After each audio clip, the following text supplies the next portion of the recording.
আজকে আমার একটা পছন্দের রেসিপি চিচিঙ্গা দিয়ে গুলশা মাছের বিরান। এই রেসিপিটা একবার রান্না করলে মানে যে খাবে সে এই রেসিপিটার ফ্যান হয়ে যাবে। আপনারা যদি রান্না করে আপনাদের ফ্যামিলি মেম্বারদের খাওয়ান তাহলে সবাই অনেক প্রশংসা করবে। তো আমি কিভাবে আজকে এই রেসিপিটা রান্না করি না টেনে ফুল ভিডিওটা দেখবেন। আসসালামু আলাইকুম।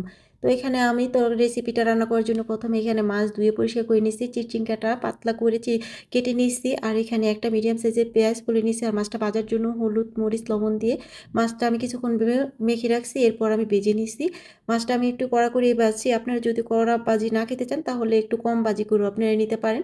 তো একটা কড়াইতে প্যান বসিয়ে দিয়েছি, আর প্যানের মধ্যে দিয়ে দিয়েছি পরিমাণ মতন তেল। আর মাছটা ভাজা আমি দেখাই নেই, ভিডিওটা অনেক লং হয়ে যাবে। তো এখন আমি যখন তেলটা গরম হয়ে যাবে এরপর দিয়ে দিব এখানে একটা মিডিয়াম সাইজের যে পেঁয়াজটা কেটে রাখছি, পেঁয়াজটা দিয়ে দিব। পেঁয়াজটা বাদামি কালার হওয়া পর্যন্ত আমি তেলের মধ্যে ভেজে নিব। যখন পেঁয়াজটা বাদামি কালার হয়ে যাবে, এটা আস্তে আস্তে বাদামি কালার হয়ে যাচ্ছে, তো এই পর্যায়ে আমি এখানে দিয়ে দিব আদা রসুন বাটা। আদা রসুন বাটাটা দিব আমি এখানে এক চা চামচের মতো আদা রসুন বাটাটা দিয়ে 30 সেকেন্ডের মতো পেঁয়াজ আর আদা রসুন বাটাটা আমি ভেজে নিব, যেন কাঁচা আদার গন্ধটা চলে যায়। তো যখন কাঁচা আদার গন্ধটা চলে যাবে এরপর আমি দিয়ে দিব এখানে সামান্য পানি। পানিটা আগে দেওয়ার কারণ হয়েছে যখন আমি হলুদ মরিচটা দিব তেলের মধ্যে তখন যেন পুড়ে না যায়। ডাইরেক্ট আমি যদি তেলের মধ্যে দিই গরম তেলে তাহলে পুড়ে যাওয়ার সম্ভাবনা বেশি থাকে, এই জন্য আমি আগে পানি দিই। এরপর এক এক করে এখানে দিয়ে দিয়েছি হাফ চা চামচ হলুদের গুঁড়ো, হাফ চা চামচ মরিচের গুঁড়ো, দিয়ে দিয়েছি স্বাদ মতো লবণ। লবণটা দিয়ে ভালো করে মশলাটাকে কষিয়ে নেব।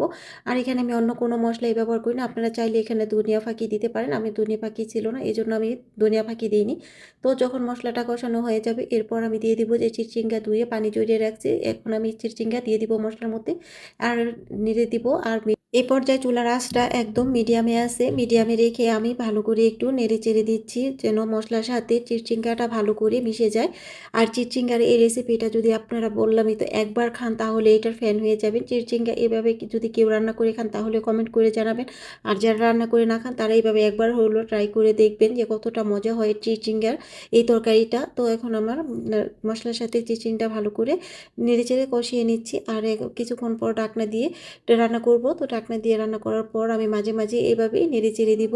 আর চিচিঙ্গা থেকে কিন্তু অনেক পানি ওঠে চিচিঙ্গা থেকে। তো এখন এই পর্যায়ে আর আমি পানি দিব না, তো আমি আরেকটু ভালো করে নেড়ে চেড়ে তারপর আমি আবার ঢাকনা দিয়ে আরও কিছুক্ষণ সময় রান্না করব।